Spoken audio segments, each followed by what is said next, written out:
सहजात्म स्वरूप परम गुरु श्री सहजात्म स्वरूप सदोदित श्री शुद्ध चैतन्य स्वामी जी, जिनके वचनामृत पान से सहज समाधि पामी जी, जिनके हृदय दर्शन से हृदय की विषम वृत्ति विरामी जी, ते श्री परम कृपाळु सद्गुरु राज नमो शिरनामी जी। શ્રી સૌભાગ મુમુક્ષે વિસ્મરણ કરવા યોગ્ય નથી. કેમ? એવો માર્ગ વિનયતણો ભાખ્યો શ્રી વિતરાગ, મૂળ હેતુ એ માર્ગનો સમજે કોઈ સૌભાગ્ય, કોઈ સૌભાગીજીન એ સમજ્યા. પરમ કૃપાળુના પરમાર્થ સખા, પરમ સ્નેહીથી સૌભાગ્ય અને તેનું પરમ કૃપાળદેવ સાથેનું પ્રથમ મિલન. લીંબડી ઉપાશ્રયમાં અમરસિંહ આણંદજી નાનજી ડુંગરસિંહનું મુખ્ય નામ કંડરાયેલ છે. ઉપાશ્રયમાં મોખરાનું સ્થાન ધરાવતું આ શ્રેષ્ઠ કુટુંબ ધર્મપ્રેમી કુટુંબ હતું. અમરસિંહભાઈના દીકરા લલ્લુભાઈ શેઠ સંતોના ચાહક હતા. લલ્લુભાઈ શેઠ એટલે સૌભાગભાઈના પિતાશ્રી. લીંબડીના કારભારી તરીકે કામ કરતા હતા અને સન્માનપૂર્વક હોદ્દો ભોગવતા. શ્રીમંત અને ધીમંત સાથે ધર્મમાં પણ રુચિ. આર્થિક સ્થિતિ પણ પ્રમાણમાં સારી, પણ બનનાર છે તે ફરનાર નથી, કર્મે વળાંક લીધો. રાજ ખટપટના કારણે તેઓને લીંબડી છોડવાનો વખત આવ્યો અને તેઓ સાયલા ગામમાં આવીને બેસ્યા. એક સરખા દિવસ સુખના કોઈના જાતા નથી, જે ચડે છે તે પડે છે. આર્થિક પરિસ્થિતિ કથળી અને આર્થિક મૂંઝવણ પણ વધતી ચાલી. કુટુંબમાં ધર્મપત્ની લાલમા, પુત્ર સૌભાગભાઈ, પુત્રવધુ રતનબા એટલે સૌભાગભાઈના પત્ની, નાની ઉંમરે વિધવા થયેલ દીકરી ઉજંબા એટલે સૌભાગભાઈના બેન, સૌભાગભાઈના 2 પુત્રો ત્રંબક અને મણિલાલ નાના નાના, અને 6 દીકરીઓ દિવાળીબા, ઝવેરબા, પશીબા, છબલબા, ચંચળબા અને પાર્વતીબા હતા. એટલે સૌભાગભાઈના 2 પુત્રો અને 6 દીકરીઓ સાથે વિધવા બેન, પત્ની, મા અને બાપ. મનમાં એવી ભાવના રહેતી કે જો કોઈ ચમત્કારી સાધુ સંત મળી જાય તો આર્થિક સ્થિતિ સુધરે.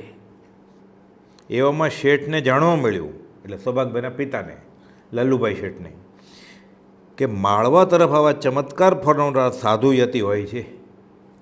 તેઓ મારવાડ પહોંચ્યા, જ્યાં એક પ્રખ્યાત સાધુનો પરિચય થયો. તેમને પ્રસન્ન કરી એકાંતમાં પોતાની સ્થિતિ જણાવી અને સ્થિતિ સુધરે તેવા ઉપાયની માગણી કરી. વૈયાવજ કરી, ધર્મમાં રસ દાખ્યો. ખરેખર પણ મૂળ હેતુ અલગ હતો.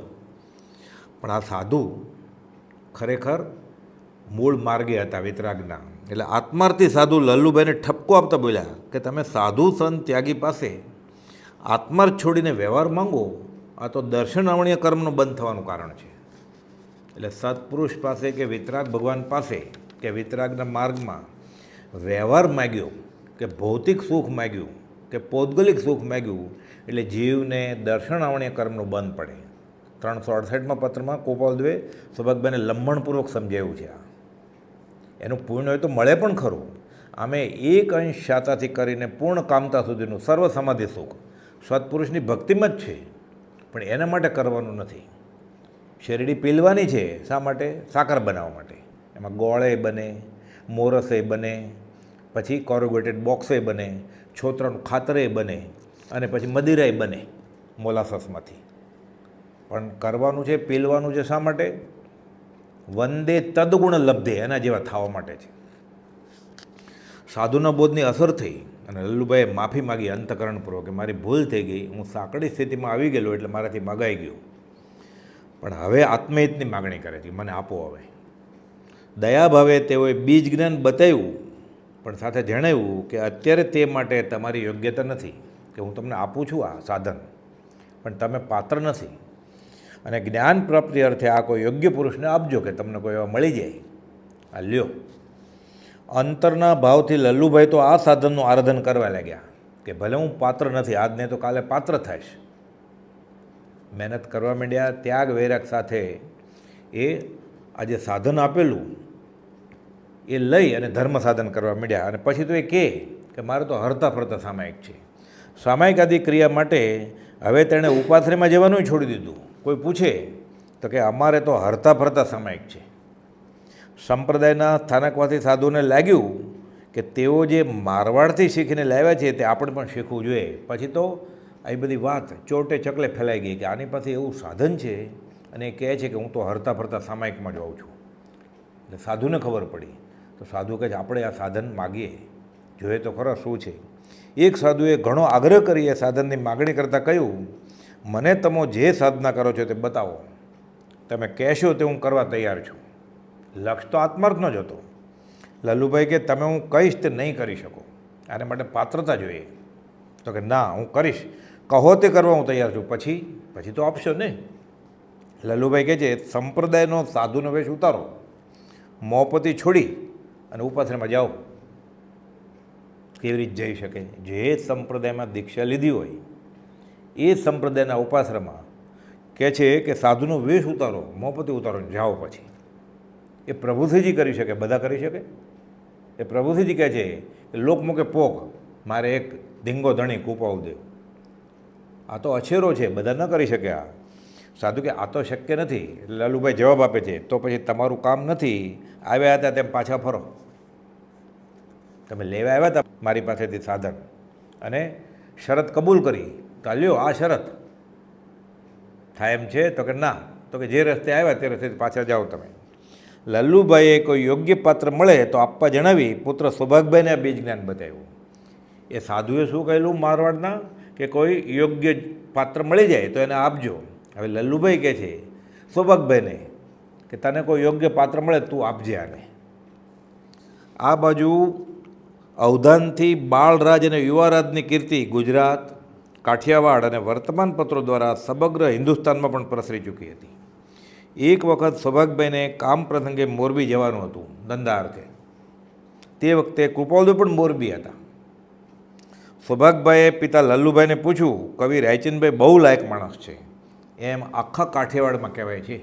વાત બધી ફેલાઈ ગઈ હતી કે આ કોઈક અલૌકિક પુરુષ છે, હજી તો ઉગતી ઉંમર છે, આ જન્મ કવિ છે, જ્યોતિષનું જ્ઞાન છે, અવધાન કરે છે, સામેવાળાના મનની વાત કરે છે, અગમચેતી બધી વાણી ઉચ્ચારે છે.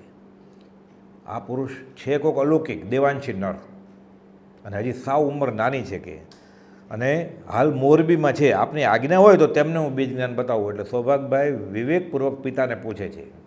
લલ્લુભાઈ કે હા આપ, તને એમ લાગતું હોય અને વાત મેં સાંભળી છે કે છે કોઈક દેવાંશી નર, આપ કોઈનું કલ્યાણ થતું હોય અને સાધુએ તો કહેલું જ કે આ તમે પાત્ર નથી, કોઈ પાત્રને આપજો. અને એ વખતે કુપાઉદેવને હિંદનો હીરોનું બિરુદ મળી ગયેલું વઢવાણ ક્ષેત્રે. શરૂઆતમાં તો 8, પછી 12, 16 અવધાન કર્યા અને વધારે 52 અવધાન કર્યા બોટાદમાં. અને સાક્ષાત સરસ્વતીનો એવોર્ડ પછી મુંબઈમાં શતાવધાન કર્યો ત્યારે મળ્યા. 19 વર્ષે તો બધું છોડી દીધેલું.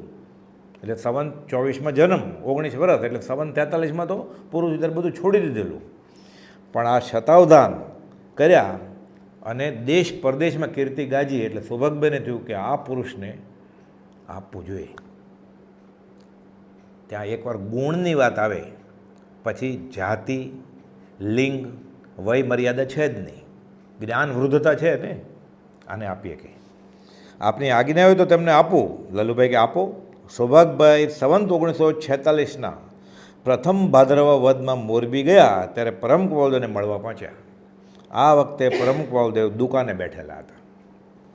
તેઓના આવતા પહેલાં જ નિર્મળ જ્ઞાનથી તેઓને જણાવ્યું કે આ સૌભાગભાઈ નામના માણસ મારી પાસે આવે છે અને બીજ જ્ઞાન બતાવવા માગે છે, એટલે આવી રહ્યા છે. એક કાગળની કાપલી ઉપર તે જે કહેવા ધારતા હતા તે જ પોતે લખી રાખ્યું.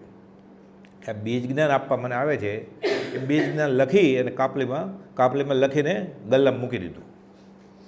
એક કાગળની કાપલી ઉપર તે જે કહેવા ધારતા હતા તે જ પોતે લખી રાખી ગાદી પાસેના ગલ્લામાં તે લખાણ વાળીને કાપલી મૂકી દીધી.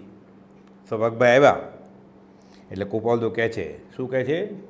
આવો ઇન્દ્રભૂતિ ગૌતમ, પહેલાં મહાવીરે કહેલું એમ. આ બીજા મહાવીર કહે છે આવો શ્રી સૌભાગભાઈ. તમને આત્મા છે કે નહીં એ શંકા છે ને, તમે આ ગલ્લો ખોલો અને એમાં કાપલીમાં લખ્યું છે વાંચો.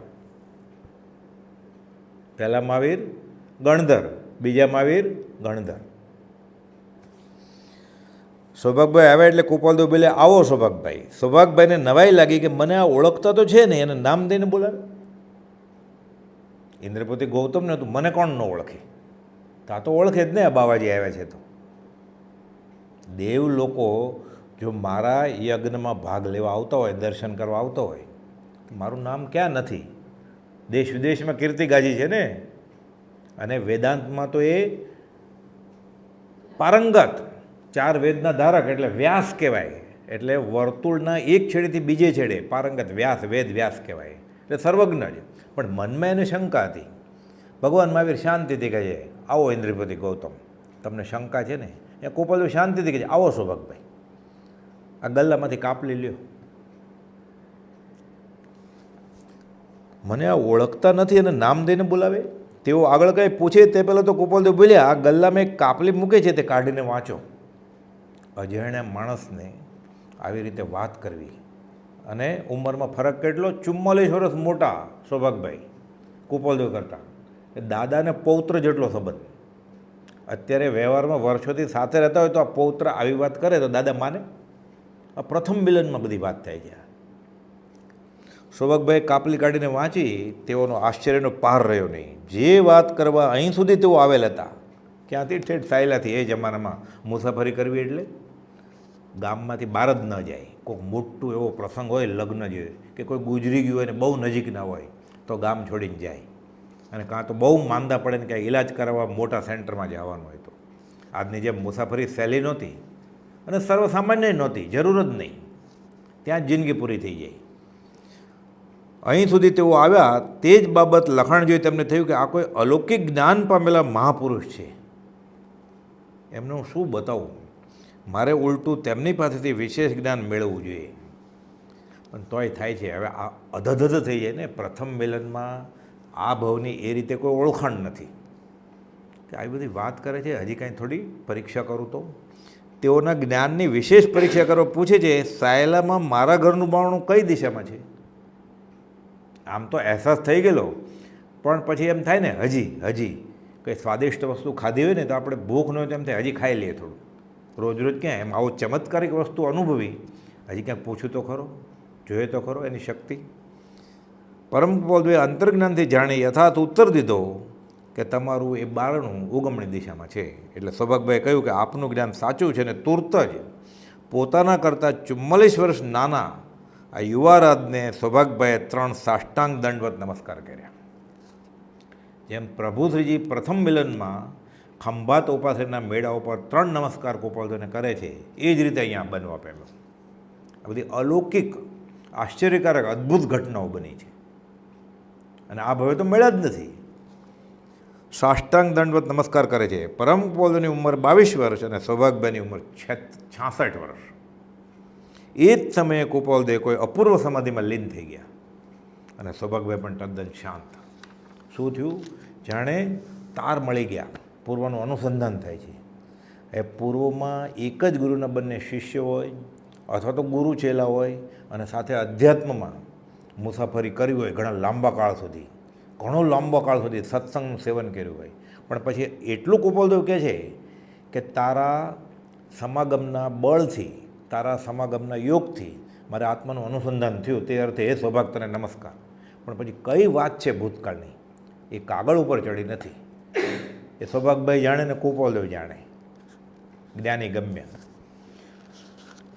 ભગવાન મહાવીરનો શ્રી ઇન્દ્રપતિ ગૌતમ સાથેનો વાર્તાલાપ યાદ કરાવે તેવો આ બીજા મહાવીર સાથેનો પ્રસંગ બન્યો. અને આગળ કુપાલદેવે કહેલું જ રાજછાયામાં કે અમારી જમણે બેઠા છે અને ડાબે બેઠા છે. એટલે કોણ? સૌભાગભાઈ અને ડુંગરસિંહ ગોસળિયા.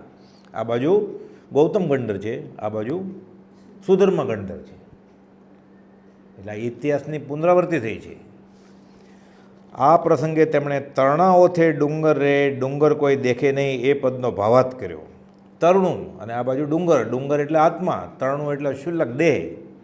પણ તોય આ દેહ દેખાય છે અનંત કાળથી, આત્મા દેખાતો નથી. કેમ? લક્ષ્ય જ નથી જોવાનું. એટલે આંખ નથી તો બિના નયન પાવે નહીં, બિના નયન કી બાત. એ પદ પણ કુપાલદેવે સૌભાગભાઈના પત્રના જવાબ રૂપે લખેલું 258. વળી ખાસ વિશેષતા એ છે કે કૃપાળુદેવ આ પ્રથમ મિલનમાં જ આ વાત થઈ તરણાઓથી ડુંગર એટલે પછી કે તૃષ્ણા નિવારવી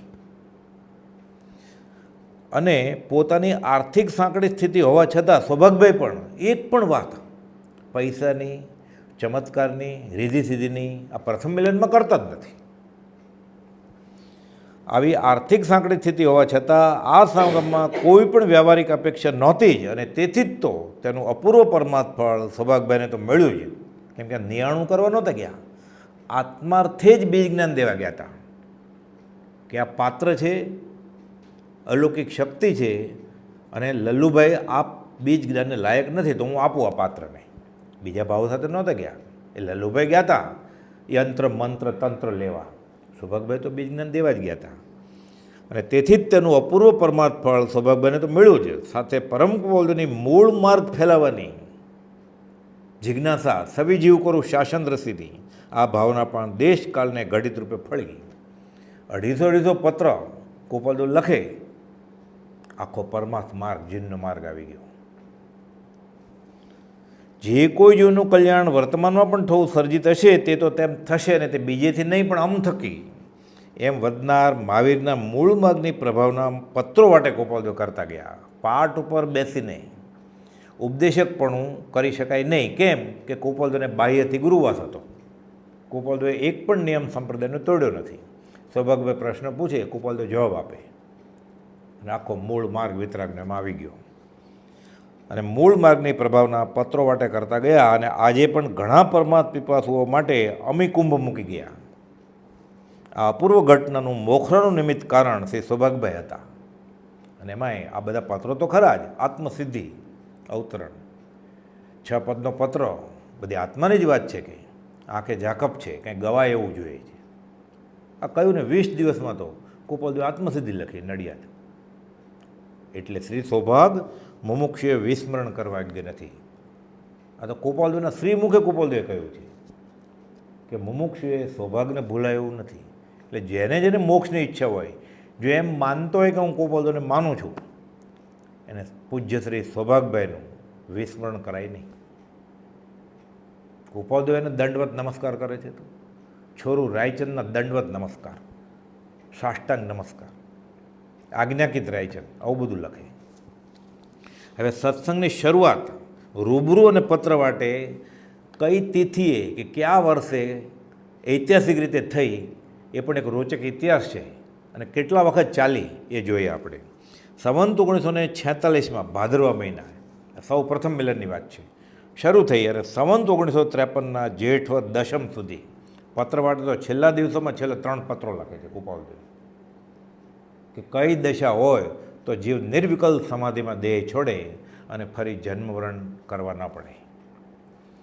એટલે સંવંત 1946 ભાદરવાથી શરૂ થઈ છેક સંવંત 53ના જેઠ વદ દશમ સુધી આ પ્રત્યક્ષ સમાગમો અને સ્થળ અને સમય ક્યાં થયા છે એ જોઈએ. હવે આપણે સૌ પ્રથમ સમાગમ આપણે આ જોયું હમણાં, આ બીજ જ્ઞાન દેવા આવ્યા અને સંકિત લઈને ગયા. પ્રથમ મિલનમાં 3 નમસ્કાર કરીને આવ્યા તો દેવા માટે બીજ જ્ઞાન અને સૌભાગભાઈ લઈ ગયા સંકિત. મોરબી, વવાણિયા અને સાયલા 3 સ્થળોએ સંવંત 46માં સમાગમ થયો છે.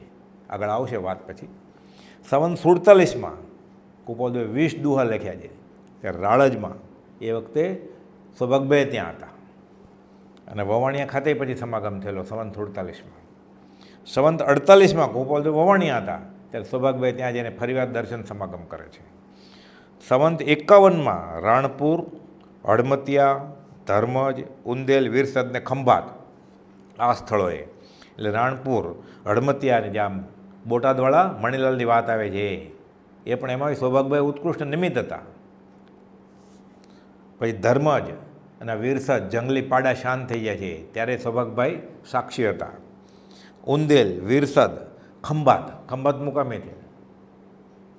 સંવંત 1952માં ફરીવાર કૃપાળુદેવ જ્યારે રાળજ પધારેલા અને ત્યારે સજાત્મ સ્વરૂપ પરમગુરુ મંત્રની ઉત્પત્તિ થઈ. જે મંત્રની પ્રાપ્તિ માટે, જે દર્શન સમાગમ માટે પ્રભુશ્રીજી એ ન થયું મિલન, રડતા રડતા પાછા આવ્યા. બીજે દિવસે સવારે કૃપાળુદેવે સજાત્મ સ્વરૂપ પરમગુરુ મંત્ર મોકલ્યો. એ સંવંત 52માં રાળજથી. સૌભાગભાઈ અંબાલાલભાઈને ડુંગરસિંહ ગોસળિયા, એટલે મૂળ તો સૌભાગભાઈ લઈને ગયેલા. જેમ ઇન્દ્રપુતિ ગૌતમ ભગવાન મહાવીરની આજ્ઞા લઈ અને દેવ શર્મા બ્રાહ્મણને પ્રતિબોધવા ગયેલા, એ રીતે આ 52 બનેલું. અને વડવા ક્ષેત્રે આ મોપતિ મારે જોઈતી નથી, પ્રભુશ્રીજી ગોપાલદેવના શરણે ચરણ પદે ફેંકે છે મોપતિ. સૌભાગભાઈ ત્યારે હતા. અને 53 સાયલા અને ઈડર ખાતે ગોપાલદેવ સાયલા જાય છે, સમાગમ કરે છે. અને છેવટના દિવસોમાં છેવટની સ્થિતિ હતી ત્યારે સૂર્યાસ્ત પછી તો આંખે દેખાય નહીં, ઊભા 2 જણ પકડે ત્યારે ઊભું થવાય, એ સ્થિતિમાં ઈડર ક્ષેત્રે લઈ જાય છે. બોધ આપે છે અપૂર્વ, વિરંગમ ટેસ્ટને છોડે છે. ગોપાલદેવ મુંબઈ જાય છે, સૌભાગભાઈ સાયલા જાય છે. અને આ ઘટનાના 20 દિવસ પછી દેહ છોડી દે છે. આ સિવાય મુંબઈ તથા વસોમાં પણ સાથે રહેલા સૌભાગભાઈ સત્સંગ સમાગમથી છેક મુંબઈ સુધી પહોંચી ગયેલા, વસોવી રહેલા સાથે. વવાણિયા જતા આવતા ત્યારે ગોપાલદેવ સાયલા ન આવે તો સૌભાગભાઈ મૂળી અથવા વઢવાણ ટેસ્ટને મળતા. અમુક મોટું જંકશન હોય, કોલસાના એન્જિન હોય, પાણી ભરવાનું હોય, ઊભા રહે. સૌભાગભાઈ જાય નાસ્તો ને દૂધ લઈને, દર્શન સમાગમ કરે, તાણ કરે, આવવાનું આમંત્રણ આપે. ગોપાલદેવ તો ઉદય પ્રયોગે જોજો પૂતગલ ફરસના નિશ્ચય ફરસે સોય. ઉદય પ્રયોગે જાય ન પણ જાય સાયલા તો ટેસ્ટને મળે. એટલે મૂળી ટેસ્ટને વઢવાણ ટેસ્ટને સમાગમ થાય. એકંદર 8 વર્ષના ઘનિષ્ઠ સત્સંગ મૈત્રીમાં લગભગ 568 દિવસનો તો રૂબરૂ સમાગમ થયેલો. એટલે ચરોતર પ્રદેશમાં ગોપાલદેવ હોય તો સૌભાગભાઈની હયાતી સુધી લગભગ સૌભાગભાઈ સાથે જ હોય. સાથે વવાણિયાએ સમાગમ કરેલો છે અને ઈડરે કરેલો છે અને મુંબઈ ક્ષેત્રે કરેલો છે. એટલે 568 દિવસનો રૂબરૂ સમાગમ થયેલ છે. ભલે બાહ્યથી ફક્ત ઉંમર જોઈએ તો દાદાને પૌત્ર મુજબ ગણતરી થાય, પરંતુ પરમાર્થમાં તો ગુણાહા પૂજા સ્થાનમ ગુણીશુ ન ચ લિંગ ન ચ વય. સ્ત્રી છે કે પુરુષ છે, નાનો છે કે મોટો છે, પૈસાવાળો છે કે નિર્ધન છે, અહીંયા તો જ્ઞાન વૃદ્ધતાની વાત છે. વળી નિત્ય એવા આત્માની ઉંમર કેવી? બધાની ઉંમર સરખી જ છે. તો ગોપાલદેવની, સૌભાગભાઈની, રોશનનાથ ભગવાનની, આપણી બધાની ઉંમર તો સરખી જ છે. અનાદિ અનંત આત્મા ક્યાં જન્મ્યો હતો કે પછી મોટો થવા માંડે ને બૂઢો થવા માંડે? અને જ્ઞાન તો અનવધિ છે. માટે જાતિ, વેશ, વય, વેતન, વંશાવલીને પરમાત્મા ગૌણ ગણ્યા છે. જો આત્મા સદાતો હોય, આત્મા સદાય છે. સૌભાગભાઈએ ઉંમર જોઈએ જ નથી ક્યારેય. નમસ્કાર કેવી રીતે કરે? દુકાનમાં 3 નમસ્કાર. ધારસીભાઈ જેવા બધું સમજી ગયા પછી, આગમના ઊંડા અભ્યાસ પછી, પરમ ગોપાલદેવના ગાઢ સમાગમ પછી પ્રભુશ્રીજીને મળવા જાય છે ત્યારે ધંધુકાનો અપાસરો અંદરથી બંધ કરીને પછી પ્રભુશ્રીજીને પગે લાગે છે. રેડ્યા પછી તો અહીં પ્રથમ મિલનમાં સૌભાગભાઈ 3 નમસ્કાર કરે છે. આગળ જોયું તે મુજબ પૂર્વના સંસ્કારી એવા શ્રી સૌભાગભાઈને પ્રથમ સત્સંગ પ્રસંગથી જ પરમ ગોપાલદેવ પ્રત્યે પૂજ્ય બુદ્ધિ ઉગી. એટલે આ ભવની અપેક્ષા પ્રથમ, પણ પ્રથમ જેવું કંઈ છે જ નહીં. પૂર્વના સંસ્કાર લઈને જીવ જન્મે છે એ પ્રમાણે નિમિત્ત મળતા નિમિત્ત નૈમિતિક સંબંધ હોય અને ઉદયમાં આવે છે. એટલે એ રીતે પૂજ્યભાવ વધ્યો. એટલે આ કાળની અપેક્ષા એમ લાગે કે આ ચમત્કાર થયો, પણ બધું લઈને જ આવે છે. ગોપાલદેવે પ્રભુશ્રીની બાબતમાં કહેલું જ, આ પૂર્વના સંસ્કારી જીવ છે. અંબાલાલભાઈને અંગૂઠો જમણા પગનો તપાસીને પછી સાયલા જઈ સમાગમનો આનંદ દર્શાવતો એક પત્ર લખ્યો. સૌભાગભાઈએ ગોપાલદેવ પર પત્ર લખ્યો, જેના પ્રત્યુત્તરમાં ગોપાલદેવ પોતાને પણ પરમાનંદ પ્રાપ્ત થયો એમ જણાવતા પહેલો પત્ર વચનામૃતમાં જે 132મો છે, વવાણિયાથી લખે છે અને મથાળે લખે છે, ક્ષણમપી સજ્જન સંગતિ રેકા ભવતી ભવાન તરણે નૌકા. સજ્જનનો એ ક્ષણનો સમાગમ ભવસાગર તરવા માટે નૌકા સમાન છે. તો આ તો 568 દિવસ ઘનિષ્ઠ આખી રાત સમાગમ થાય. મથાળે આ કાવ્ય શંકરાચાર્ય મહાત્માનું ટાંકી અને લખે છે, આપે મારા સમાગમથી થયેલો આનંદ અને વિયોગથી અનાનંદ દર્શાવ્યો, તેમજ આપના સમાગમ માટે મને પણ એવું જ થયું છે. એટલે મને તમને હું મળ્યો તો બહુ આનંદ થયો છે, અને છૂટા પડવાનું થયું તો મને અનાનંદ થયો છે કે જાણે નિમિત્ત રીતે કાયમનો સત્સંગ જ કર્યા કરીએ તો. પણ ઉદય પ્રયોગે સૌભાગભાઈને સાયલા જવાનું છે, કામ કરવાનું છે, ઘર ગૃહસ્થી લઈને બેઠા છે, અને ગોપાલદેવ ઠેઠ મુંબઈ જવાનું હોય, ઘર ગૃહસ્થી લઈને બેઠા છે. સૌભાગભાઈને પરમાત્મણી દોરે છે. ભવિષ્ય જ્ઞાન આદિ આશ્ચર્યકારી ભાષે તો પણ માત્ર બાહ્ય અને લૌકિક શક્તિઓ જ છે એમ બોધી તે પ્રત્યેથી પાછા વળે છે. સાવ શરૂઆતના જ બીજા ત્રીજા પત્રમાં ગોપાલદેવ સ્પષ્ટ ઘસીને ના પાડે છે કે જ્યોતિષમાં રસ લેવાનો નહીં, જો તમારે ખરેખર આત્માર્થની ઝંખ ના હોય તો. હવે તો કલ્પિત વિજ્ઞાન છે કે પ્રથમ સત્સંગ અને પત્રથી જ સુપાત્ર એવા સૌભાગભાઈની દ્રષ્ટિ પરમાત્માની વળી ગઈ. પહેલાં ને બીજા પત્રમાં ગોપાલદેવ આ વાત કરે કે જેને ખરેખર પરમાત્મા રસ હોય એ આવી બધી રીધી સીધી જ્યોતિષમાં રસ ન લે. સૌભાગભાઈને ખબર કે ગોપાલદેવ બધું જાણે છે, લખ્યું ને તમે જાણો છો તો મને કહી દો. રસ નથી લેવાનો, ધીરે ધીરે જળમૂળથી કાઢી નાખ્યું બધું. પરમાત્માની દ્રષ્ટિ એવી વળી સૌભાગભાઈની પછી તો કે બીજા જ પત્રમાં પરમ ગોપાલદેવ એને લખે છે કે આત્મવિવેક સંપન્ન સૌભાગભાઈને મથાળે આમ લખે છે ગોપાલદેવ કે દેહ અને આત્માનો વિવેક જેને પ્રગટી ગયો છે એવા આત્મવિવેક સંપન્ન તરીકે સંબોધન કરે છે. આ પત્રમાં પોતાની દશા જણાવી બાહ્ય ઉપાધિમાં કેમ વર્તવું તેનું સૂચન કરે સૌભાગભાઈને.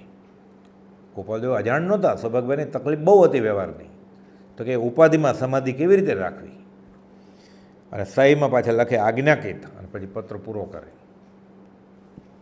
સૌભાગભાઈને પોતાની અંજાર કચ્છની દુકાને જવાનું થયું. જતી વખતે 4-5 દિવસ તેમણે મોરબીમાં ગોપાલદેવનો સમાગમ કર્યો.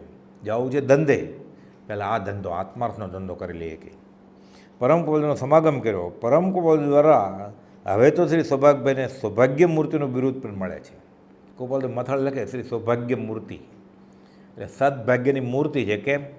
કરોડપતિ થઈ ગયા, આત્મા હાંસલ થાય તો અનુપમ ફળ મળ્યું, પછી સૌભાગ્ય મૂર્તિનું બિરુદ મળે છે. અને વ્યાસ ભગવાનનો શ્લોક અર્થ સાથે પત્રમાં પાઠવી મોગમમાં પોતાની દશા પણ ગોપાલદેવ જણાવે છે કે અમને કોઈ પણ દિશામાં વિચરતા બંધ થાય એમ નથી. કેમ કે અમારું દેહ અભિમાન ગળી ગયું છે. દેહ અભિમાને ગલિતે વિજ્ઞાતે પરમાત્મની યત્ર યત્ર મનોયાતિ તત્ર તત્ર સમાતય.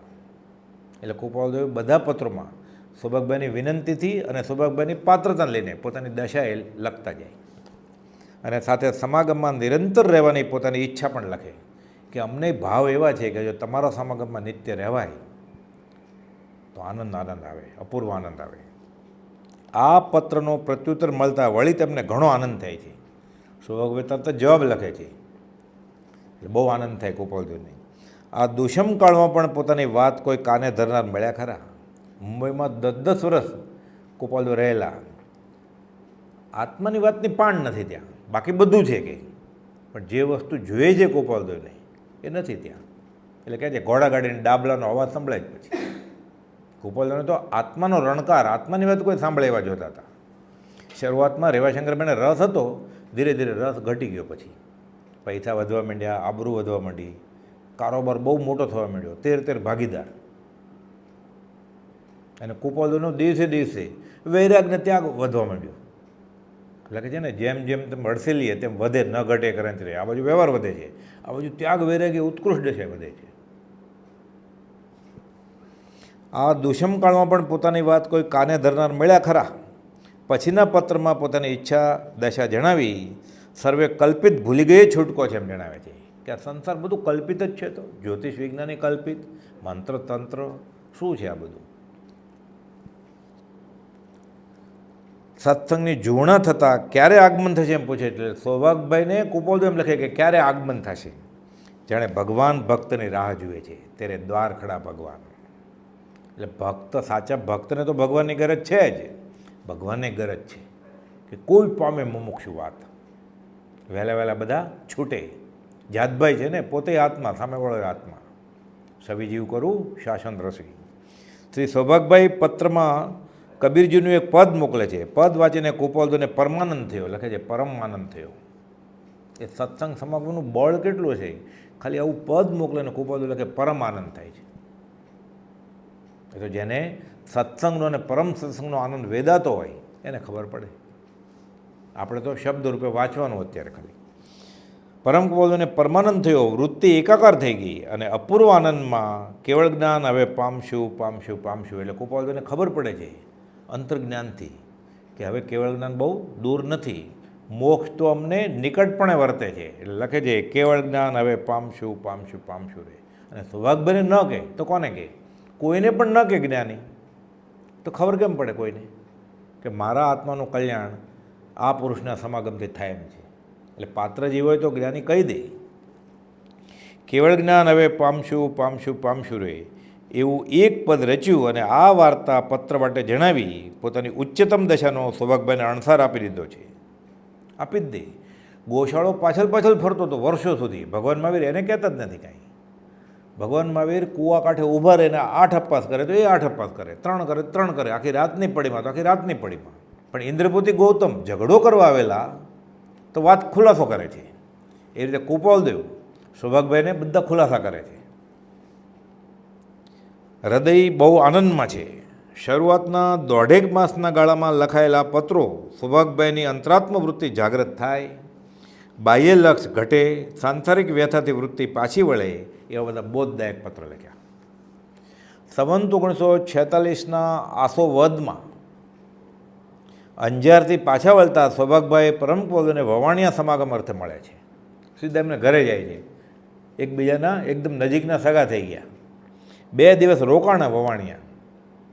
તો પોતાના મિત્ર આવે સરખી ઉંમરના તો રે આ કઈ ઉંમર છે 66 વર્ષના ના 22 વર્ષના તો એ સત્સંગ મૈત્રીને લીધે એને ઘરે 2 દિવસ રોકાય છે.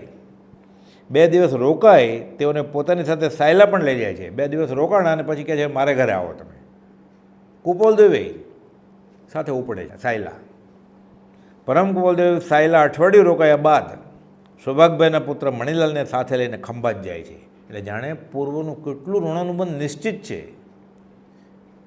સૌભાગભાઈ વવાણિયા જાય છે, 2 દિવસ રોકાય છે કે જે સાયલા પધારો. કુપાલદેવ સાથે સાયલા જાય છે, ત્યાં રોકાય છે અઠવાડિયું અને પછી કહે છે મણિલાલને હું લઈને જાઉં છું ખંભાત. સૌભાગભાઈ કે હા જાઓ. સૌભાગભાઈના કુટુંબીઓ તથા બીજા પરિચિતો પણ કુપાલદેવના સમાગમમાં આવ્યા અને તેમાં ડુંગરસિંહ ગોસળિયા સૌભાગભાઈના પડોશી સત્સંગી મિત્ર હતા તે પણ આવ્યા.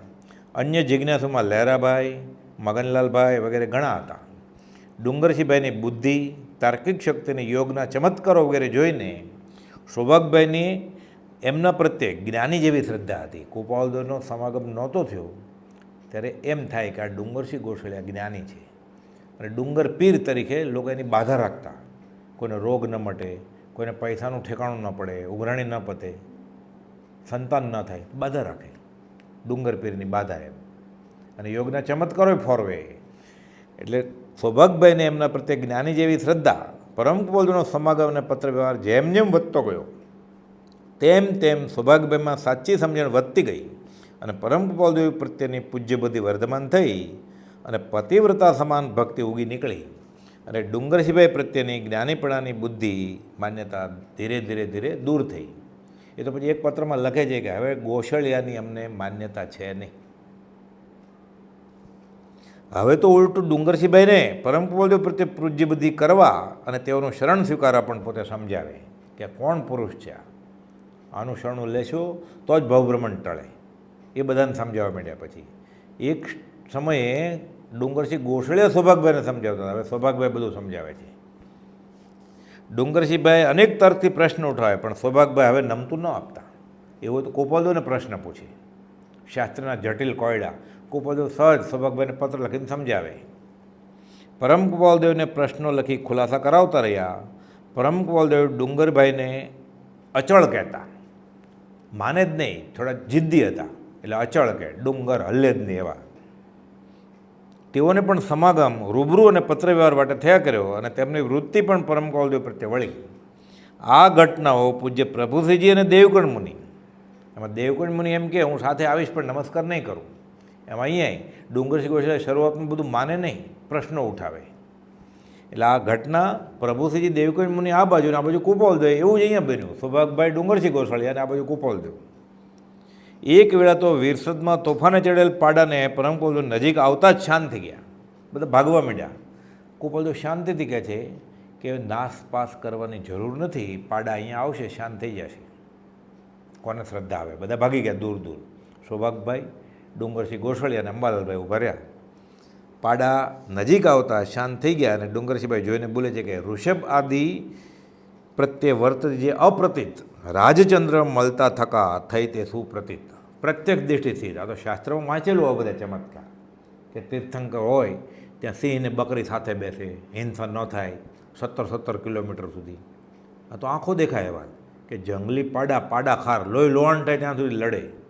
ગોપાલ તો કહે છે ભાગવાની જરૂર નથી, અહીંયા આવશે તો શાંત થઈ જાય છે, શાંત થઈ જાય છે. આ પ્રભાવ, આ અતિશય બધું ડુંગરસિંહ ગોશાળાને પ્રતીતિ આવે છે.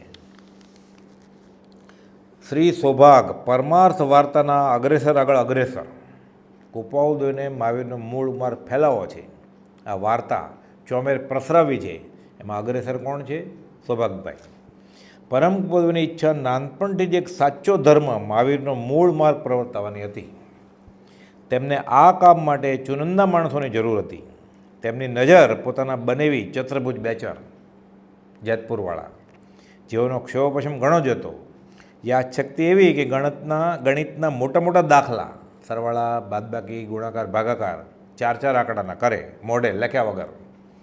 તેમના ઉપર હતી કે આ જો આપણા સમાગમમાં આવી જાય અને એને શ્રદ્ધા થાય તો છે બુદ્ધિ વિચક્ષણ, કામ આવે પરમાર્થ ફેલાવવા. ચારે બાજુએ ચુનંદા શિષ્યો જોઈએ ને, ઘણા બધા કરી રાખેલા. સમય જતાં તેઓ વ્યવહારમાં ગળાડૂબ પડી ગયા. બીજી નજર કુપાઉદયને મનસુખરામ સૂર્યરામ ત્રિપાઠી ઉપર હતી. મૂળ વેદાંતીએ, પણ એનો એક ક્ષયોપશમ ઘણો અને બ્રહ્મજ્ઞાન, જાતિસ્મરણ જ્ઞાન એમાં ઘણો રસ બતાવે. એટલે કુપાઉદયને તેના ઉપર પણ હતી નજર, તેઓ પણ હાથમાં આવ્યા નહીં કાંઈ. ત્રીજી નજર ધર્મદના કબીરપંથી અને પોતાના પૂર્વના ગુરુભાઈ શ્રી અંબારામ પતે હતી. ધર્મદના અંબારામ એમની પાસે ખંભાતના અંબાલાલભાઈને મોકલે છે ત્રિભુવનભાઈ સાથે અને કિલાભાઈ સાથે કે તમે જાઓ અમારા વિશે વાત કરો, પણ અમારા નામઠામ ગામ વિશે કહેતા નહીં, પણ જ્ઞાનાવતાર તરીકે સંબોધીને વાત કરજો અમારા વિશે. જો એ કેટલા ખેંચાય છે આ તરફ. એ કાંઈ દોરા ધાગામાં પડી ગયા, ખેંચ્યા નહીં. કુપાઉદયે ઘણી મહેનતે કરી, રૂબરૂ સમાગમે આપ્યો, ત્યાં જઈને ફેટોય આપ્યો. મગન બાપા વાત કરતા એ ફેટો વર્ષો સુધી ત્યાં લટકતો એ અંબારામના આશ્રમમાં દર્શન માટે. પછી અત્યારે કાંઈ આવે નહીં, નામો નિશાન છે નહીં. અંબાલાલભાઈને તેમની પાસે મોકલીને સ્વયં પણ ધર્મ જ પધારેલ. આગળ જતાં તેઓ દોરા ધાગા અને મંત્રતંત્રમાં પડી ગયા અને છેલ્લે રહ્યા એક સૌભાગભાઈ. પહેલેથી છેલ્લે સુધી સૌભાગભાઈ રહ્યા. ખરું પાત્ર નીકળ્યા અને તેમણે ધર્મ પ્રભાવનાનો ઝંડો ઝાલ્યો. પરમ કુપાઉદય એક પત્રમાં તેઓને લખે છે વૃદ્ધમાંથી યુવાન થવું અને આ અલખ વાર્તાના અગ્રેસર આગળ અગ્રેસર થવું. આમાં કોઈ બૂઢો નથી, મૂળ વસ્તુ હાથમાં આવી ગઈ, જન્મ થયો તમારો. આ વાર્તા ફેલાવો બધી આવે મહાવીરના મૂળ માર્ગની, અને આ વાર્તાના અગ્રેસર આગળ તમે અગ્રેસર થાઓ. સૌભાગભાઈ અને ડુંગરસિંહભાઈ વિશે ઉલ્લેખ કરતા ખંભાત રાજછાયામાં, અત્યારે એનું નામ રાજછાયા છે, પરમ કુપાઉદય બોધમાં જાહેરમાં પ્રકાશેલ કે તેઓની જમણી બાજુએ શ્રી ગૌતમ ગંઢર એટલે સૌભાગભાઈ અને ડાબી બાજુએ સુધર્મા ગંઢર એટલે ડુંગરસિંહ ગોસળિયા છે. તો વચ્ચે કોણ હોય? ભગવાન મહાવીર. સૌભાગભાઈએ પરમ કુપાઉદયને મનમાનીતો સત્સંગ આપ્યો. તેમને પોતાની આત્મા સંબંધી વાતો પૂછનાર અને સાંભળનાર મળ્યા. લખે પત્રમાં હમણાં તમારી દશા કેમ વર્તે છે. આ કુપાઉદયને બીજા કોણ પૂછે આવું? એટલે કુપાઉદય આત્માની બધી વાત કરે. સૌભાગભાઈ તેમને પત્રમાં પૂછતા હમણાં તમારી દશા કેમ વર્તે છે. પ્રત્યુત્તરમાં કુપાઉદય પોતાના આત્માની દિશા લખે, જે આપણને પણ બોધદાયક થઈ. લખે 5 ઇન્દ્રિયો શૂન્યપણે વર્તે છે, હૃદય પ્રાય શૂન્યપણે વર્તે છે, અપૂર્વ આનંદ વર્તાય છે, મોક્ષની ઈચ્છા નથી, અખંડ પ્રેમકુમારી પ્રગટી ગઈ છે, આજે સાક્ષાત અનુભવ પ્રાપ્તિ છે. આ બધા પત્રો લખે. અત્ર આત્મા કરતાં વર્તે છે, વિસ્તરસા પરિણામ છોડીને આવે, કોઈ ખલેલ બીજી જોઈએ નહીં. પરમ કુપાઉદય પ્રત્યે શ્રી સૌભાગભાઈએ પત્રોમાં સંબોધનમાં વાપરેલા વિશેષણો. કુપાઉદયને પત્રો લખે સૌભાગભાઈ તો વડીલ દાદાની ઉંમરના, પણ સંબોધનમાં જે લખે એ એને પરમાર્થ શ્રદ્ધા કેવી પ્રકાશી હશે એ ખ્યાલ આવે એ બધા પત્રો જોઈએ તો. એટલે સાયલાની એક બુક છે ભક્ત શિરોમણી સૌભાગભાઈ, એમાં છે. પછી શ્રી સૌભાગ પ્રત્યે બુક અગાસ્તી પ્રસિદ્ધ, એમાં થોડાક પત્રો છે. અને તત્કાલ મોક્ષ નામનું એક પુસ્તક છે, સાબરકાંઠિયા ગાંઠિયોલથી પ્રસિદ્ધ થયું છે. એમાં સૌભાગભાઈના કુપાઉદય ઉપરના પત્રો છે, પ્રભુશ્રીના કુપાઉદય ઉપરના પત્રો છે, અંબાલાલભાઈના કુપાઉદય ઉપરના પત્રો છે. એ બધા જોઈએ તો સંબોધનમાં સૌભાગભાઈ શું લખે છે દેવચંદ્રી મહારાજનું સ્તવન છે કે પ્રભુપણે પ્રભુ ઓળખી રે, અમલ વિમલ ગુણ ગે, સાધ્ય દ્રષ્ટિ સાધકપણે રે, વંદે ધન્ય નર તે જીનવર પૂજો. એમને મહાવીર મહાવીર કર્યા કરે અને મહાવીરને સમ્યક દ્રષ્ટિ તરીકે પણ ન ઓળખે તો કંઈ આત્મ પ્રત્યે ફળ થાય નહીં. અને પ્રત્યક્ષ સદગુરુ સમ નહીં, પરોક્ષ જીન ઉપકાર. આ સૌભાગ્યને થઈ ગયેલો અહેસાસ. એટલે સંબોધનમાં પછી લખે, પરમ પૂજ્ય શ્રી સૌભાગભાઈ પરમ કૃપાળુને ઊંડી શ્રદ્ધાથી પરમ પૂજ્ય ગણે છે. આવડે નાના એવા યુવાન છોકરાને પરમ પૂજ્ય મથાળે લખે. તરણ તારણ એમ લખે, તરવાનો કોઈ ઉપાય આ કાળમાં હોય તો તે પરમ ગોપાલ દેવ જ એવો અહેસાસ તેમને થયેલો. એટલે આ વિશેષણ નીકળી જાય અને લખે એ પ્રમાણે, આ કાળે તમારા સિવાય અન્ય કોઈને પૂછીને સમાધાન થાય એવું કંઈ અમને જણાતું નથી. શાસ્ત્રો ઘણા વાંચેલા, ડુંગરસિંહ ગોશાળા સાથે બેસતા, લહેરાભાઈ મગનભાઈ બધા સમાગમ કરે. પહેલાં તો સાધુઓને મળ્યા આવે બધા, વિદ્વાનોય ઘણા, પણ આત્માર્થની બાબતનું સમાધાન તમારી સિવાય કોઈ કરે એવો કોઈ અત્યારે દેખાતો નથી. એટલે લખે તરણ તારણ, તમે જ છો મારા તન તન. પરમાત્મા દેવ, સીધું મથાળે લખે પરમાત્મા દેવ. શ્રી રાયચંદભાઈ રવજીભાઈ મહેતાની ચિરંજીવી હજો, પણ લખે પરમાત્મા દેવ. આકાશી નિરાકાર ભગવાન અને સાકાર ગુરુ ભગવાનમાં કોઈ આંતરું જ નથી. જ્ઞાની પુરુષ અને પરમાત્મામાં અંતર નથી, અને જે કોઈ અંતર માને છે તેને માર્ગની પ્રાપ્તિ પરમ વિકટ છે. 223મો પત્ર, એ પત્ર સૌભાગભાઈ ઉપર જ લખ્યો છે. અને સૌભાગભાઈને પ્રતીતિ છે એ લખે છે કે પરમાત્મા દેવ, આકાશી ભગવાન અને સાકાર ગુરુ ભગવાનમાં કોઈ આંતરું જ નથી એવી પ્રતિતિપૂર્વક સંબોધનમાં આ મુજબ લખાઈ જાય. પછી તરણ તારણ પરમાત્મા દેવ. સાહેબજી, સૌભાગભાઈ કોપોલને લખે પત્રમાં, સાહેબજી ઉંમરમાં ભલે ઘણા જ નાના પણ પરમાર્થે તો વળી મોટા છે ને, એટલે સાહેબજી એમ લખે છે. અને સાહેબ જ ભણાવે ને, એટલે કોપાલદેવ સૌભાગભાઈને ભણાવે છે. ડુંગરસિંહ ગોશાળાને પાથે તેલ નાખીને ભણાવે છે. પ્રેમ પૂજ્ય, પોતાના ઈષ્ટદેવને પ્રેમપૂર્વક પૂજ્ય ભાવે સંબોધે છે. લખે બોધ સ્વરૂપ, આ જીવતી જાગતી જ્ઞાનની મૂર્તિ, બોધની મૂર્તિ, બોધ સ્વરૂપ. કોપાલદેવ પોતે લખ્યું છે, બોધ સ્વરૂપના યથાયોગ્ય. એકમાં લખે છે અભિન્ન બોધભાઈના પ્રણામ.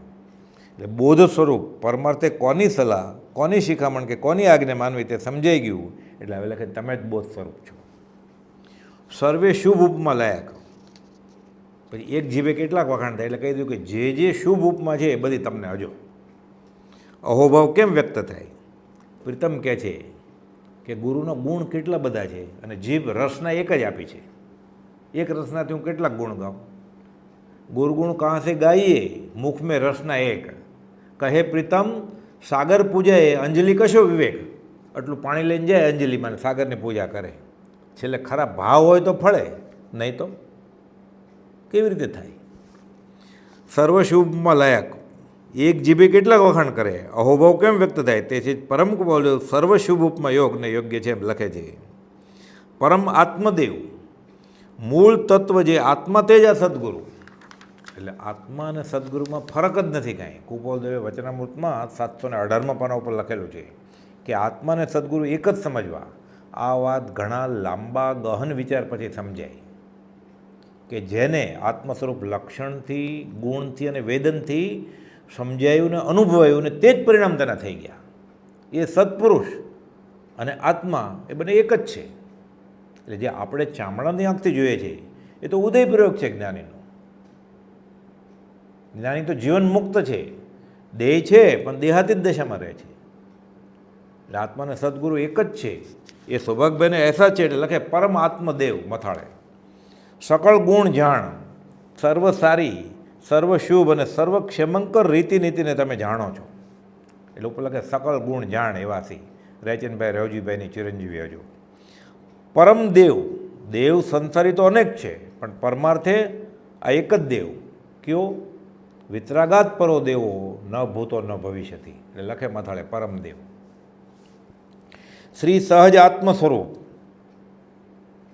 શુદ્ધ આત્મ સ્વરૂપ અને જ્ઞાનીમાં ભેદ છે જ નહીં. કેમ કે જ્ઞાની શુદ્ધ સહજ આત્મ સ્વરૂપ થઈ ગયા છે, જે દેખાય છે બાકીનો ઉદય પ્રયોગ છે. એટલે સૌભાગભાઈને સમજાવવાનું છે કે કોપાલદેવ ઝવેરી નથી. કોપાલદેવ આત્માનો હીરો ઓળખીને આત્મા થઈ ગયા છે. એટલે લખે શ્રી સહજ આત્મ સ્વરૂપ. ગોપાલ લેખિતનમાં લખે છે છેલ્લા પત્રોમાં 779માં, લેખિતન શુદ્ધ સહજ આત્મ સ્વરૂપ. શ્રી સહજ આત્મ સ્વરૂપ, શુદ્ધ આત્મ સ્વરૂપ અને જ્ઞાનીમાં ભેદ છે જ નહીં. બાહ્યથી જે જણાય છે ભેદ તે તો જ્ઞાનીનો ઉદય છે. અને પ્રીતમદાસ કહે છે કે ગુરુ કો માને માનવી દેખે બાહ્ય વ્યવહાર, કહે પ્રીતમ સંશય નહીં પડે નરક મોજાર. ન ઓળખે તો વાંધો નહીં, પણ એકવાર ખબર પડી અને પછી માપે કે બધું બરાબર પણ આમ, બધું બરાબર પણ આમ. એકદમ ન ઓળખ્યો હોય અને મંદ કશાય થશે, પૂર્ણ જાગશે, એવા નૈમિત્તિક કારણ હશે તો ઓળખશે. એટલે જ્ઞાનીને ઉપમા આપવાની તમા રાખવાની નહીં. મીઠાની પૂતળી બનીને દરિયો માપવા જવાનું નહીં, એ તો ઓગળી જાય, બહાર જ ના આવે પાછી, અને અનંતાનુબંધી કર્મ બંધાઈ જાય. શાસ્ત્ર વાંચી લીધા હોય અને જ્ઞાનીને માપે. અપ્રશસ્ત શાસ્ત્રી અભિનિવેશ કીધો છે ગોપાલદેવે 661માં પત્રમાં, પ્રભુજી ઉપરના પત્રમાં, દેવકંજી મહારાજ માટે ખાસ. તો પુસ્તકમાં ગમે હોય, શાસ્ત્રમાં ગમે તે હોય, આ શાસ્ત્રના જનક છે. શાસ્ત્રા પુરુષે શાસ્ત્ર બનાવ્યા. ભગવાન મહાવીર સ્વામી સાથે હતા, તીર્થંકરના હૃદયની વાત લઈને આવ્યા છે, અને એક શ્લોક સંભાળતા વાંચતા હજારો શાસ્ત્રમાં ઉપયોગ ફરી વળતો હોય, એ શાસ્ત્રથી અજાણ છે. એને બતાવવાના શાસ્ત્ર કે ગુંઠણો કોને કહેવાય. શ્રી સહજ આત્મ સ્વરૂપ, શુદ્ધ આત્મ સ્વરૂપ અને જ્ઞાનીમાં ભેદ છે જ નહીં. અને બાહ્યથી જે જણાય છે તે જ્ઞાનીનો ઉદય માત્ર છે. જગતનો ઉદ્ધાર કરનાર દેવ, એવું સંબોધનમાં લખે. આ કાળે આ ક્ષેત્રે જો કોઈ ઉદ્ધાર કરનાર હોય તો ગોપાલદેવ છે. અને ગોપાલદેવ પોતે જ કહ્યું છે 398માં પત્રમાં કે જે કોઈ જીવનું કલ્યાણ વર્તમાનમાં પણ થવું સર્જિત હશે તે તો તેમ થશે, તે અમ થકી. આટલું લખ્યું તોય ચાલત. આગળ લખે છે બીજેથી નહીં. સહજાત્મ સ્વરૂપ સ્વામીશ્રી, શુદ્ધ આત્મ સ્વરૂપ હાંસલ કર્યું છે કોણે? શ્રીમદ રાજચંદ્રે. તેના માલિક છે આત્માના. એટલે 3 લોકનો નાથ ત્રિભુવન શુદ્ધ સહજ આત્મ સ્વરૂપ જેના તાબામાં છે. ત્રિલોકના નાથ વશ થયા છે કોને? સત્પુરુષને. એટલે સત્પુરુષ એ ભગવાનના માલિક છે. એટલે આપણે ભગવાન જોતા હોય, આપણે શુદ્ધાત્મા હાંસલ કરવો હોય તો આપણે એના માલિક કોણ છે? સત્પુરુષ. એને રાજી કરવા પડે. એટલે 213માં ગોપાલદેવ લખે છે કે સત્પુરુષ અને પરમાત્મા એક જ છે. ના, એક નથી, સત્પુરુષ વિશેષ છે. સજાત્મ સ્વરૂપ સ્વામીશ્રી, શુદ્ધ આત્મા જેણે હાંસલ કર્યો છે તે ત્રિલોકનો નાશ જેને વશ થયા છે તેવા શુદ્ધ આત્મપદના ધણી છે ગોપાલદેવ. કરુણા સિંધુ અપાર, આત્મસિદ્ધિની ગાથા લખે પછી, કરુણા સિંધુ અપાર છો તમે, નિષ્કારણ કરુણાના કરનાર, દયાના અમૃત સાગર છો તમે. બધા પ્યાલી બાલદી ભરીને લઈ જાય તો સાગર જ રહે, ખૂટે એમ નથી. અમૃતના સાગર છે. પૂજ્ય રાધે, જૈનેતરમાં એમ કહેવાય રાધે રાધે. પૂજ્ય રાધે, પૂજનીય, પ્રેમપૂર્વક પૂજ્ય સ્નેહમૂર્તિ. જેમ શ્રીકૃષ્ણને રાધે ઉપર પ્રેમ છે, એવો જ પ્રેમ ભક્તને ભગવાન પર ને ભગવાનને ભક્તો પર હોય. શુભ ઉપમાં જોગ, સર્વ શુભ ઉપમાને લાયક એવા શ્રી સદગુરુ ભગવાન. સદગુરુ નહીં, સદગુરુ ભગવાન. અહો શ્રી સદગુરુ કરુણા સિંધુ અપાર, આ પામર પર ગુરુ કર્યો, અહો ઉપકાર નહીં, પ્રભુ કર્યો. પછી શું ગુરુચરણ કરે ધરું નહીં, શું પ્રભુચરણ કરે ધરું. દાસ હું દાસ છું, આપ ગુરુનો દિન નહીં, દાસ હું દાસ છું, આપ પ્રભુનો દિન. પછી તો બધામાં ગુરુની જગ્યાએ ભગવાન થઈ જાય એને પ્રતિતિપૂર્વક અહેસાસ ઊંઘમાં. એટલે શ્રી સદગુરુ ભગવાન એમ લખે સંબોધનમાં. ભગવાન આ ગુરુ રૂપે બોધ દેવા અવતર્યા છે. અહો શ્રી સદગુરુ કરુણા સિંધુ અપાર, આત્મસિદ્ધિની કડી લખે. આ પામર પર પ્રભુ કર્યો અહો ઉપકાર. પછી લખે શું પ્રભુ ચરણ કને ધરું, આત્માથી સૌ હીન તે તો પ્રભુએ આપ્યો, વર્તુ ચરણાધીન. એટલે બધી કડી લખે. આત્માનો અનુભવ થયો એટલે અનંતકાળની બોલ સમજણી અને હવે ખરેખર ઉપકારીનો ઉપકાર વિદાય છે. એટલે ખરેખર તો અહો શ્રી સદગુરુ કરુણા સિંધુ અપારે બોલાય. એ ખરેખર કોણ બોલે? જેને સમ્યક દર્શન થઈ ગયું એ કહે છે પછી કે આ પામર પર પ્રભુ કર્યો અહો ઉપકાર. આપણને ક્યાં ઉપકાર વેદાય છે જ્ઞાનીનો? અચિંત્ય તુજ મહાત્મ્યનો નથી પ્રફુલ્લિત ભાવ. સુભાગભાઈને વેદાય છે. પ્રભુશ્રીજી આ ગાથા લખીને મથાળે લખીને પત્ર લખતા, અંબલભાઈ લખે. અનુભવ થયો છે તો હવે બદલામાં શું આપો? શું પ્રભુ ચરણ કને ધરવું, આત્માથી થવું. આપણે હજી 5 ઇન્દ્રના વિષય મન, કશાય કંઈ કાબૂમાં જ નથી. તે પૂછે છે કે હવે ધરવું શું પ્રભુ ચરણ કરે ધરવું? તમે તો આત્મા મને આપ્યો ને તો હું આત્મા ધર દઉં, પણ એ તો તમે જ આપ્યો છે. તો હવે વર્તું ચરણાધીન, છેલ્લા શ્વાસ સુધી ચરણ ધીરજ રાખીશ. અને સજાત્મ સ્વરૂપ સ્વામી એ રટણ સાથે દેહ છોડી. સૌભાગભાઈ છેલ્લે સજાત્મ સ્વરૂપ સ્વામી, અંબાલાલભાઈ સજાત્મ સ્વરૂપ સ્વામી, પ્રભુજીજી સજાત્મ સ્વરૂપ પરમ ગુરુ નારા, બ્રહ્મચારીજી કોપલજીનો ચિત્રપટ સામે ઊભા. જૂઠાભાઈ તો ઓતપ્રોત થઈ ગયેલા. મહાપ્રભુજી એક પત્રમાં લખે છે સંબોધનમાં, પ્રભુમાં પણ મુખ્ય પ્રભુથી જો છે આ મહાપ્રભુ, પ્રભુમાં પણ મુખ્ય મોટા મહાપ્રભુ એ ગુરુ. ગુરુ ગોવિંદ સે અધિક હે, શાંત ચિત્તે કરી જોઈ, કહે પ્રીતમ કરુણા કરે, આવાગમન નહીં હોય. જૈનેતરમાં શું છે કે જગત કરતા જગત રચ્યું, અને આપણને જન્મ કોણે આપ્યો? આકાશી ભગવાને. એટલે શું કર્યું? જન્મ મરણના ફેરામાં ફરવા માટે રખડપટ્ટીમાં મોકલી દીધા. અને ગુરુ શું કરે? આ રખડપટ્ટી ટાળી અને વૈકુંઠે મોકલી દે, સીધે છેલ્લે મોકલી દે. તો મોટો કોણ? આપણે રખડતા મૂકે એ મોટા, કે આપણે રખડપટ્ટી ટાળી અને જે સ્થિર કરી દે, શાશ્વત સુખ આપે એ મોટા? એટલે ગુરુ ગોવિંદ તે અધિક હૈ, શાંત ચિત્તે કરી જોઈ, પ્રીતમદાસ કહે છે. કહે પ્રીતમ કરુણા કરે, જો જ્ઞાનીની કૃપા થાય, સત્પુરુષની કૃપા થાય તો આવાગમન ન હોય, જન્મ મરણના ફેરા ટળી જાય. એટલે કહેવા માટે નહીં, ખરેખર ગુરુ મોટા જ છે ભગવાન કરતાં. કેમ કે ભગવાન કાંઈ કરતા જ નથી. જૈનના ભગવાન કોણ છે? ઈશ્વર. ઈશ્વર કરતા કોઈ નહીં. ઈશ્વર શુદ્ધ સ્વભાવ અથવા પ્રેરક તે ગણે, ઈશ્વર દોષ પ્રભાવ. હતા ત્યારે ઘણું કર્યું એણે. હવે ગુરુને સોંપીને ગયા છે ભગવાન મહાવીર કે તું 5 મારાના જીવોને બધું આપજે, હું જાઉં છું. પરમ પુરુષ લખે, પુરુષ એટલે આત્મા, પરમ પુરુષ એટલે પરમાત્મા, પરમાત્મા. પુરુષ એટલે આત્મા અને પરમ પુરુષ એટલે પરમાત્મા. હવે પરમાત્માનું સાકાર સ્વરૂપ કેવું અને શું એ સમજાયું. જ્યારે જ્ઞાની નહોતા મળ્યા, ગુરુનું ઓળખાણ નહોતું થયું, ત્યારે આકાશી ભગવાનને પૂછતા હતા. નિરાકાર ભગવાન, અગમ અગોચર નિરંજન નિરાકાર. એમ જ લાંબી ડોક કરી જીરાફણીને પ્રાર્થના કર્યા કરવાની. હવે ધરતી ઉપરના ભગવાન મળ્યા, સાકાર પરમાત્મા. એ લખે છે એક પત્રમાં સૌભાગભાઈ કોપાલદેવને કે અમને તમારા દર્શન, તમારા મિલનથી અમને સાકાર રૂપે હરિની પ્રાપ્તિ થઈ. કોપાલદેવ લખે છે જવાબમાં 250માં, સાકાર રૂપે હરિની પ્રાપ્તિને હું પ્રત્યક્ષ દર્શન કરીને લેખું છું. આ ઓળખાણ. હવે પરમાત્માનું સાકાર સ્વરૂપ કેવું અને શું એ સમજાયું. હવે કૃપાળુ નાથ લખે છે, દયાના ભંડાર એવા સ્વામી, કેવળ કરુણામૂર્તિ, દેવાધિદેવ. દેવ તો અનેક છે, દેવ તો અસંખ્ય છે, સતદેવ અને અસતદેવ. વળી સદદેવે અનંત છે, અનંત 24 જીનમ.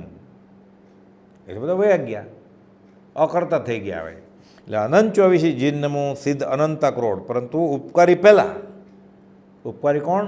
કૃપાળુદેવ એટલે દેવાધિદેવ. બાકી બધા દેવ. લોગસમાં બધા દેવ છે, નમુત્થુરમાં દેવ છે, આ દેવાધિદેવ.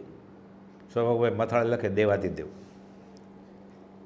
પોતાનું સરળપણું, શરણાપનપણું, આજ્ઞાકિતપણું, વિવેક અને લઘુતા, નમ્રતા અને સત જિજ્ઞાસા અને દાસત્વ ભાવ, સત શ્રદ્ધા સહ આ બધા પત્રોમાં સંબોધનમાં લખાણ આવી જાય છે. એક એક પત્રમાં. અને પછી અંદર લખે પાછા, વચમાં એવું લખે, આ જગતનો ઉદ્ધાર તમ સિવાય બીજા કોઈ કરી શકે એમ નથી. તો સંસાર પડી મેલો. હવે તમે સંસાર પડી મેલો એટલે દીક્ષા લઈ લો તો હું ને ગોસળીઓ સાથે આવીએ, એવી ભાવના પાવે. આ બાજુ કોપાલદેવ પછી લખે કે અમને એવી ઈચ્છા છે જ, અને સત્પુરુષના સંપ્રદાયની આ વ્યવસ્થા છે, સનાતન સંપ્રદાય છે સત્પુરુષનો, કે સમય માત્રના અવકાશે સમસ્ત લોક સ્વરૂપસ્તો. એટલે તમારા ભાવ સારા છે. સૌભાગભાઈ લખે, આગળ આવશે. લીમડીના ઠાકોરને કહ્યો હતો, દીપચંદજી મહારાજને કહ્યો હતો, ફલાણાને કહ્યો હતો, ગોશરિયાને ઊંચી પાયરીએ ચડાવો હતો. બધું લખે. કોપાલદેવ અમારા ધ્યાનમાં જ છે, તમારી ભાવના સાચી છે, પણ અત્યારે મંદ જોગને અસર થાય એવી મારી દશા નથી. 255માં લખ્યું. સૌભાગભાઈ પાત્ર જીવ છે એટલે એને બધું કહે છે, પણ ગમે તેનું કલ્યાણ અત્યારે થાય એ કોપાલદેવને લમણાજી માથાકૂટ કરવાનો સમય નથી. હવે પાત્ર હોય અહીંયા તો તૈયાર જોઈએ, તો કોપાલદેવ બધું આપે. સૌભાગભાઈ તૈયાર હતા એટલે આપે છે. એટલે પણ સૌભાગભાઈને તોય પાછી એ ભાવના, પોતે તો સત્પુરુષ છે જ, ભગવાન છે. એણે તો કહ્યું અમે પરમાત્મા સ્વરૂપ છીએ, અમે બીજા રામને બીજા મહાવીર છીએ. સૌભાગભાઈ સત્પુરુષ છે. એ કોપાલદેવે આ પત્રમાં કહી દીધું કે તમને આ ભાવના જે ઉગે છે જગતનું કલ્યાણ કરવાની, એ યથાર્થ છે, પણ અત્યારે કાળ એવો નથી. અને તીર્થંકરની વાણી ખરી થવાને અમને આવો ઉદય વર્તે છે. અને મંદ જોગને અસર થાય એવી અમારે અત્યારે દશા નથી કે અમે એટલો બધો ઉપયોગ એમાં દઈએ. સહેજે સહેજે મળી આવે અને લાભ પામે સામે જોયું તો અમે રાજી જ છીએ. પણ એ પત્રમાં ગોપાલદેવે લખી નાખ્યું કે આ સત્પુરુષને આવી ભાવના હોય. એટલે સૌભાગભાઈ સત્પુરુષ છે. એટલે આવા સંબોધન બધા સૌભાગભાઈ કરે છે. એ ગોપાલદેવ પત્ર લખે સૌભાગભાઈને કે પરમ ગોપાલદેવના પત્રમાંથી સૌભાગભાઈને વિશેષણો, એટલે જેમ સૌભાગભાઈ ગોપાલદેવને વિશેષણ સંબોધનમાં લખે, એમાં ગોપાલદેવની દશા શું છે અને કેટલું ઓળખાણ સૌભાગભાઈને થયું છે એ ખબર પડે. એ રીતે સૌભાગભાઈની કઈ દશા છે અધ્યાત્મમાં, એ ગોપાલદેવના સૌભાગભાઈના પત્રમાં, આ વચનામૃતમાં જે પત્રો છે 255 જેટલા, એમાં એ પણ ખબર પડી જાય આપણને. એ આપણે અવસરે લેશું હવે. સહજાત્મ સ્વરૂપ પરમ ગુરુ.